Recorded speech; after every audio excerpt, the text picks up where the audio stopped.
ओम शांति 3/6/2025 प्रातः मुरली बापदादा मधुबन। बाबा कहते मीठे बच्चे एबे तुमे माने नुआ संबंध को जाउछ, सेथिपाई एठिकार कर्म बंधन युक्त संबंध को भूली कर्मातीत हेबार पुरुषार्थ कर। आजिर प्रश्न, बाबा क्यों पिलामानंकर बाहबाह करिथांती?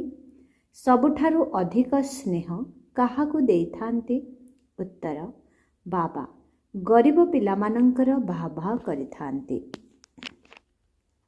कहिथांती, वाह गरीबी दारिद्र्य अवस्था, वाह आराम रे 2 खंड रुटी खाओ, अधिक लालसा रख नाही।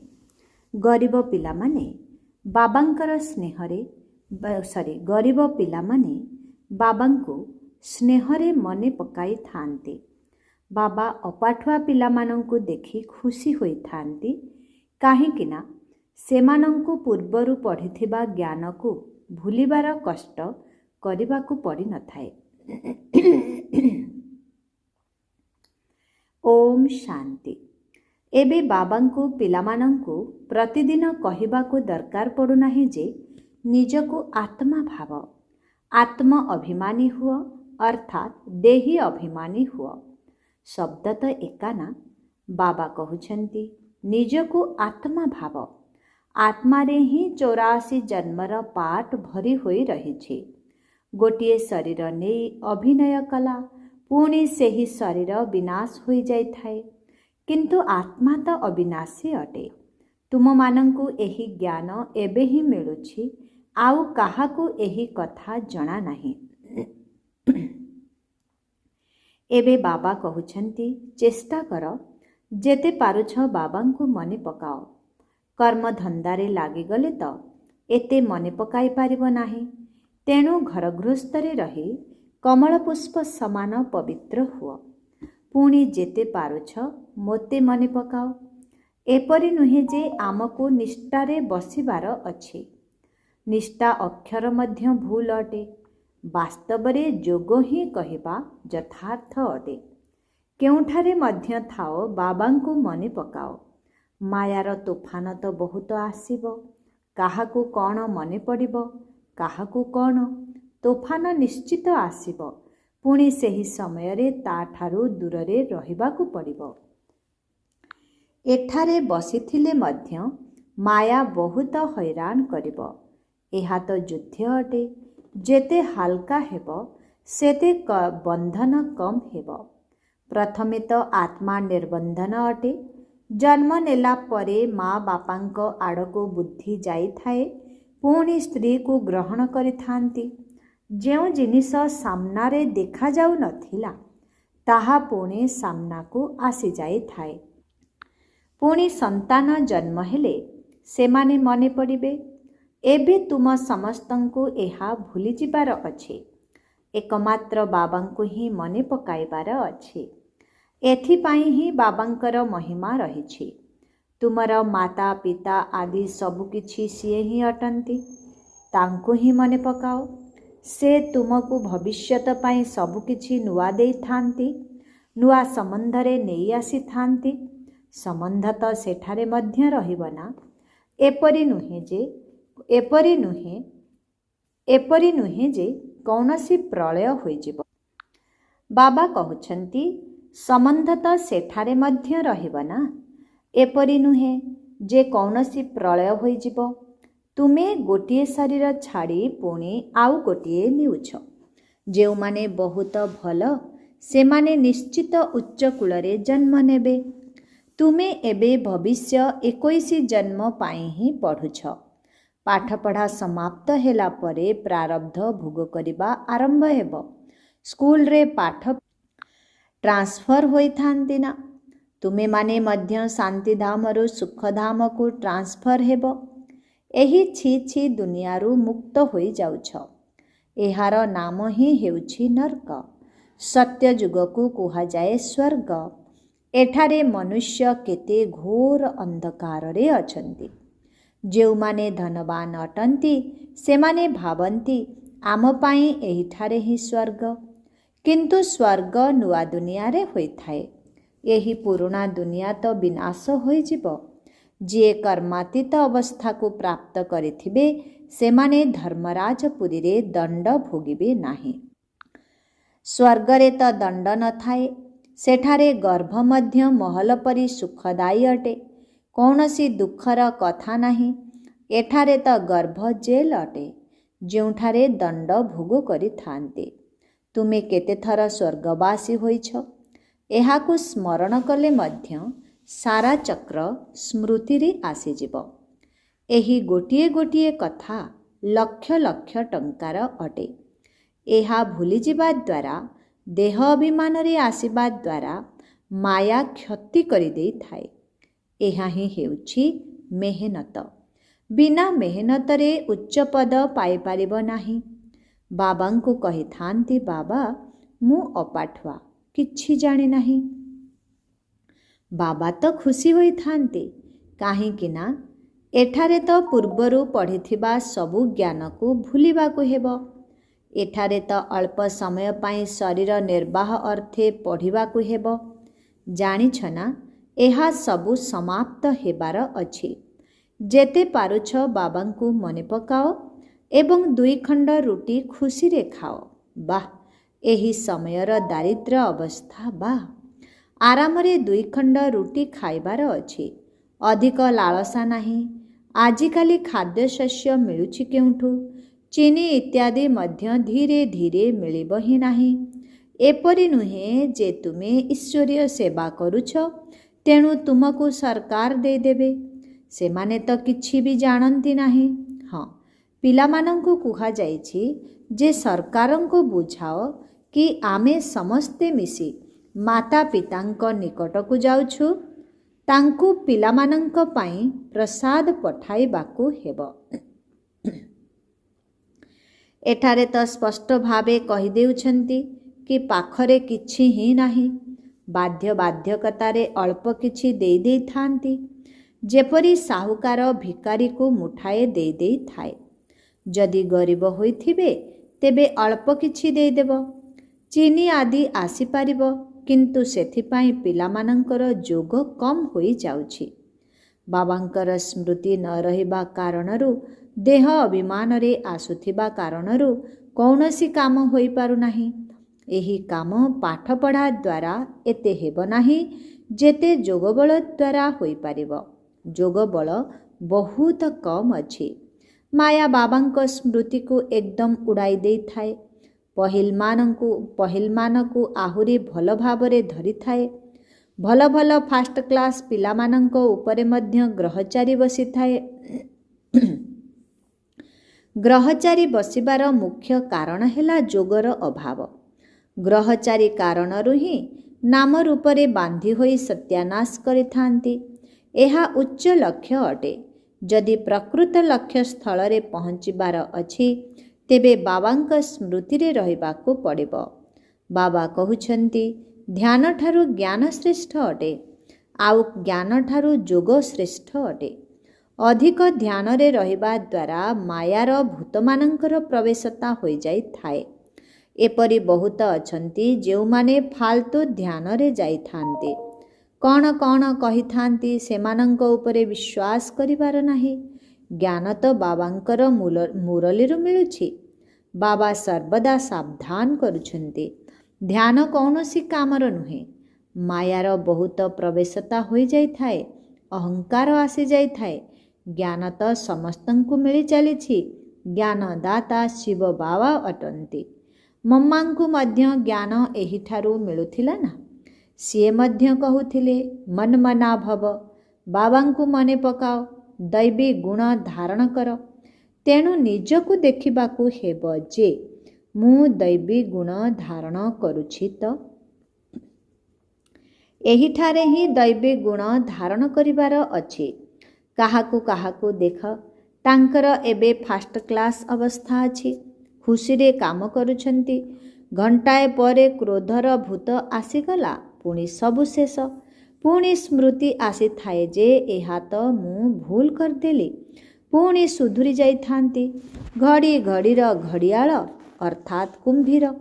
ବାବାଙ୍କ ପାଖରେ ବହୁତ ଅଛନ୍ତି। ଏବେ ଏବେ ଦେଖ ବହୁତ ମିଠା। ବାବା କହିବେ ଏପରି ସନ୍ତାନଙ୍କୁ ସମସ୍ତେ ଭଲ ପାଇବେ। ପୁଣି ଘଣ୍ଟାଏ ପରେ କୌଣସି ନା କୌଣସି କଥାରେ ବିଗିଡ଼ି ଯାଇଥାନ୍ତି। କ୍ରୋଧ ଆସିବା ଦ୍ୱାରା କରିଥିବା ସମସ୍ତ ରୋଜଗାର ଶେଷ ହୋଇଗଲା। ଏବେ ଏବେ ରୋଜଗାର ହେଲା, ପୁଣି ଏବେ ଏବେ କ୍ଷତି ହେଲା। ସବୁ କଥା ଯୋଗ ଉପରେ ନିର୍ଭର କରୁଛି। ଜ୍ଞାନ ତ ବଡ଼ ସହଜ ଅଟେ, ଛୋଟ ପିଲା ମଧ୍ୟ ବୁଝାଇ ପାରିବ। କିନ୍ତୁ ମୁଁ ଯିଏ ଯେପରି ଅଟେ ମୋତେ ଯଥାର୍ଥ ରୂପରେ ଜାଣିଥିବା ଦରକାର। ନିଜକୁ ଆତ୍ମା ବୋଲି ଭାବିବା। ଏହିପରି ଭାବରେ ଛୋଟ ପିଲା ସ୍ମୃତିରେ ରହିପାରିବ ନାହିଁ। ମରିବା ସମୟରେ ମନୁଷ୍ୟକୁ କୁହାଯାଇଥାଏ ଭଗବାନଙ୍କୁ ମନେ ପକାଅ, କିନ୍ତୁ ମନେ ପକାଇ ପାରନ୍ତି ନାହିଁ। କାହିଁକି ନା ଯଥାର୍ଥ ଭାବେ କେହି ତାଙ୍କୁ ଜାଣନ୍ତି ନାହିଁ। କେହି ମଧ୍ୟ ଘରକୁ ଫେରିଯାଇ ପାରିବେ ନାହିଁ।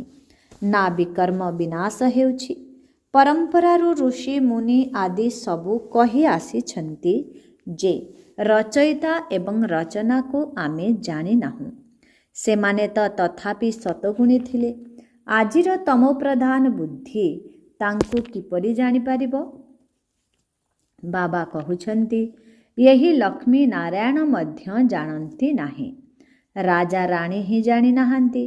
ତେବେ ପ୍ରଜାମାନେ ପୁଣି କିପରି ଜାଣିବେ? କେହି ବି ଜାଣନ୍ତି ନାହିଁ। ଏବେ କେବଳ ତୁମେ ପିଲାମାନେ ହିଁ ଜାଣିଛ। ତୁମମାନଙ୍କ ମଧ୍ୟରେ ବି କେହି କେହି ଅଛନ୍ତି ଯିଏକି ଯଥାର୍ଥ ଭାବରେ ଜାଣିଛନ୍ତି। କହୁଛନ୍ତି ବାବା ଘଡ଼ି ଘଡ଼ି ଭୁଲି ଯାଉଛୁ।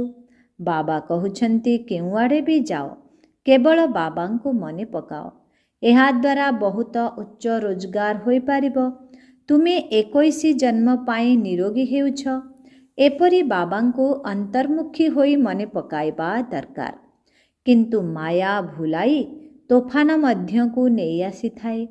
ଏଥିରେ ଅନ୍ତର୍ମୁଖୀ ହୋଇ ବିଚାର ସାଗର ମନ୍ଥନ କରିବାକୁ ହେବ। ବିଚାର ସାଗର ମନ୍ଥନ କରିବାର କଥା ମଧ୍ୟ ବର୍ତ୍ତମାନ ସମୟର ଅଟେ। ଏହା ପୁରୁଷୋତ୍ତମ ହେବାର ସଙ୍ଗମ ଯୁଗ ଅଟେ। ଏହା ମଧ୍ୟ ଚମତ୍କାର ଅଟେ।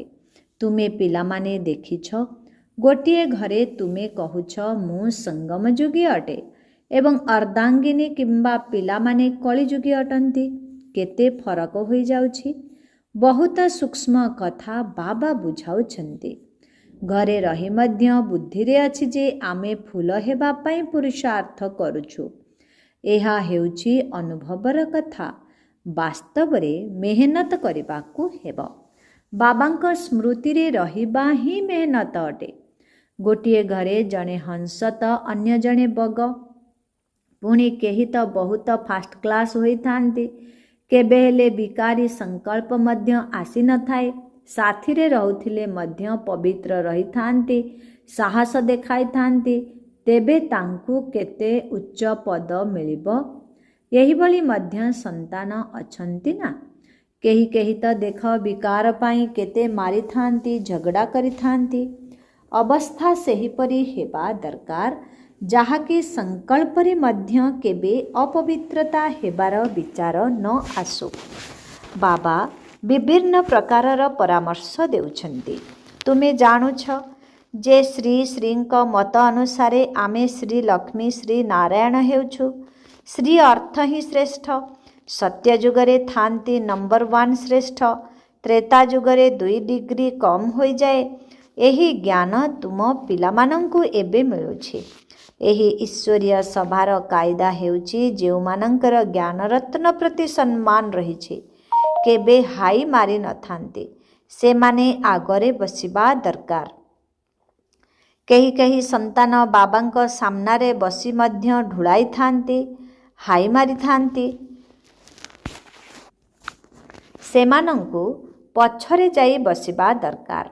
ଏହା ପିଲାମାନଙ୍କର ଈଶ୍ୱରୀୟ ସଭା ଅଟେ। ପରନ୍ତୁ କେହି ବ୍ରାହ୍ମଣୀମାନେ ଏଭଳିମାନଙ୍କୁ ନେଇ ଆସିଥାନ୍ତି। ଏମିତି ତ ବାବାଙ୍କ ଠାରୁ ଧନ ମିଳୁଛି। ଗୋଟିଏ ଗୋଟିଏ ମହାବାକ୍ୟ ଲକ୍ଷ ଲକ୍ଷ ଟଙ୍କାର ଅଟେ।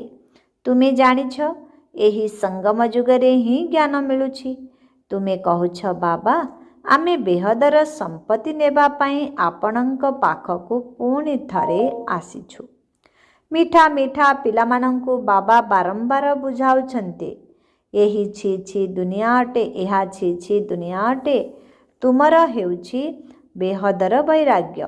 ବାବା କହୁଛନ୍ତି ଏହି ଦୁନିଆରେ ତୁମେ ଯାହା କିଛି ଦେଖୁଛ ତାହା କାଲିକୁ ନଥିବ। ମନ୍ଦିର ଆଦିର ଚିହ୍ନବର୍ଣ୍ଣ ହିଁ ରହିବ ନାହିଁ।